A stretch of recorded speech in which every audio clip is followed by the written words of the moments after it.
మాది ఇద్దరుగూడెం గ్రామం, మల్లకల్ మండలం, గద్వాల జిల్లా. ఈ రాజారాన్ని కొట్టినాము, మంచిగా ఉంది. కాజవల్లి ఇచ్చినాడు, యమునూరు మంచి పని చేసింది. మంచి కాపు సెట్టింగ్ కానీ కాయలు రాలతలేవు, మంచిగా ఉంది.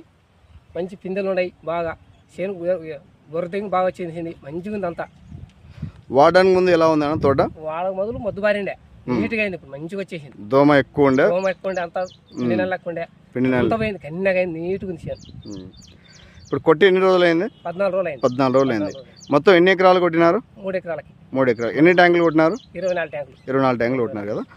ఇప్పుడు ఒకసారి మీరు మొక్కలు చూపించిన, మీకు మార్పు ఏమొచ్చింది మొక్కలు చూపించండి. నీట్గా కాయలు కానీ నీట్గా ఆకు కానీ మనకు చాలా మెతుదనం చాలా నీట్గా వస్తుంది కదా, ఆకులు కూడా చాలా నీట్గా చాలా అద్భుతంగా వస్తుంది మనకు. ఎక్కడ కూడా మనకు ప్రాబ్లం లేదు, చేను అంతా కూడా ఒక రేంజ్లో చాలా నీట్గా ఉంది కదా. ఓకే అన్న, థ్యాంక్ యూ అన్న.